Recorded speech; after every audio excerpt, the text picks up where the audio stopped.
What's the most inappropriate thing you've witnessed at a funeral? At my grandpa's funeral in 2006, a random drunk woman that no one in our family knew stumbled in and started singing show tunes, then cried until she was escorted out. My wife's grandmother is one big ball of crazy. Grandmother's sister had died and had an open casket at the funeral. Turns out the sister had jewelry that the grandmother believed was rightfully hers and shouldn't be buried with, so her decision was to get the fucking bolt cutters. She took the finger and the ring in front of the service and left before the end of the ceremony.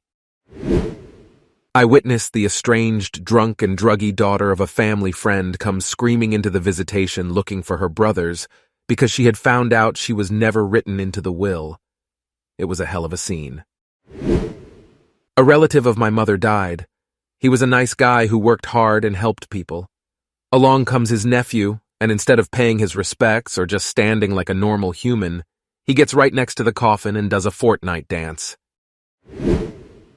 The mother of the deceased put on a terribly acted and meth-fueled show about how much she loved and missed her daughter. Shortly thereafter, she was convicted of the daughter's murder. A relative of my husband died. There was a gathering at her house after the funeral, hosted by her husband. It was mostly the family of my husband, but there were a few friends. There was catered food and drink, and people were just generally socializing and telling nice stories about the deceased. About 2 hours in, a man and woman in their mid-20s show up. They are acquaintances of the widower. They walk around the house a bit, grab a drink, and then disappear. I was asked to get some more drinks from the garage, which was off the kitchen. I opened the door and stepped into the garage. There was the young couple, leaning against a car and engaging in some pretty vigorous sexual relations. Another family member who was standing in the kitchen saw what I saw. I backed out of the garage because I was fairly embarrassed. I mean, who does that at a funeral?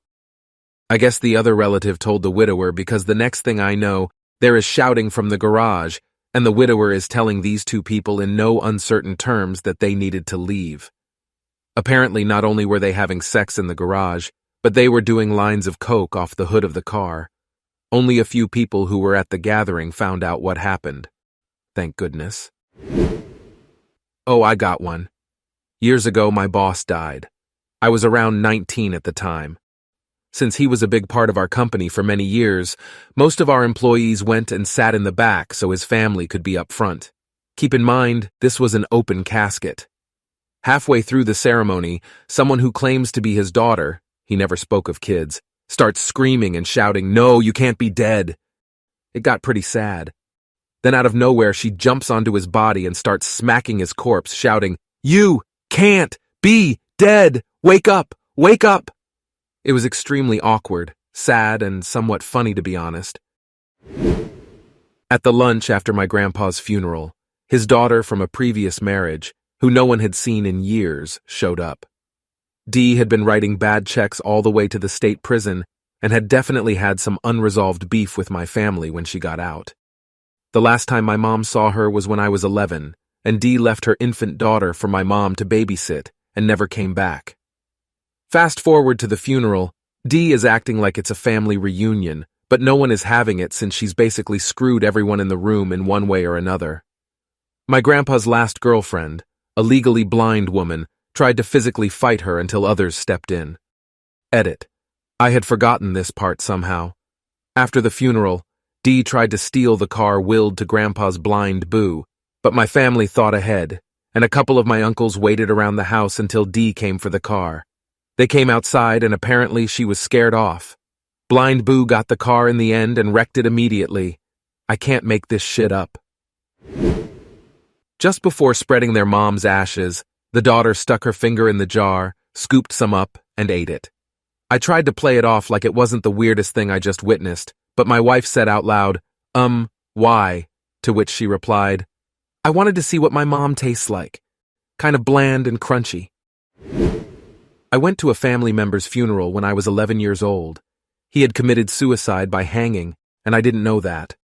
I was in line behind my evil aunt who casually lifted the collar to his shirt and commented to her friend, "Wow, they did a great job with the makeup. You can't even tell he hung himself." Great way to find out about suicide. Inappropriate, but not cruel or mean. My grandma cried with genuine tears and passion about how good of a lover my grandpa was and how much he liked to have sex. I felt sad for her, but also trying my absolute best to not burst out in laughter. Only somewhat inappropriate, but certainly the funniest thing. It was a funeral for an uncle I was very distantly related to, and, this is happening in Greece in the summer, the church is very full and incredibly hot. You can smell the sweat, there's incense, the air isn't circulating, and the priest is just going on and on. I don't think I can describe how grim the situation was. Not totally unexpectedly, therefore, just as the priest is getting to something particularly emotional, a man, an old colleague standing near the back, faints. He's completely out. Now, this guy was very tall and rather broad, so not only was it a miracle that he didn't take out the two tiny old ladies right in front of him, but he was also really difficult to carry outside to get some air. Somebody has the brilliant idea that the pallbearers, those people who carry the casket, should carry him since they've practiced it and are reasonably strong. So everybody squeezes a bit tighter. Nobody wants to leave the church, as things just got interesting, to let them through. They pick him up, 3 on one side and 3 on the other, more or less as they would the casket, and start carrying him towards the door. Suddenly this guy wakes up, turns his head several times, grasps what's going on, and who's carrying him faster than anybody can respond, and immediately starts yelling, "I'm alive! I'm alive! I'm alive!" At this point, one of the pallbearers laughs so hard that he drops what was thankfully a leg, and the others struggle to put him down in what is now a church absolutely exploding with laughter. The whole situation went on for a good 15 minutes, in which this guy walked outside, and the priest tried to resume the service, but there absolutely continued to be giggles throughout. I, being a teenager at the time, also couldn't possibly hold it back every time I thought of this guy yelling he's alive. Nobody was even particularly upset because the uncle we were burying was always laughing and joking around, so it somehow felt appropriate that we had a great laugh at his funeral. And that concludes the wildest funeral stories from Reddit. If you enjoyed this video and want to hear more incredible Reddit tales, give this video a like, hit that subscribe button and turn on notifications so you never miss an episode. And leave a comment below with your own unique experiences. We love hearing from you. Once again, this is Reddit Story Hour. Stay curious, stay kind, and see you in the next video.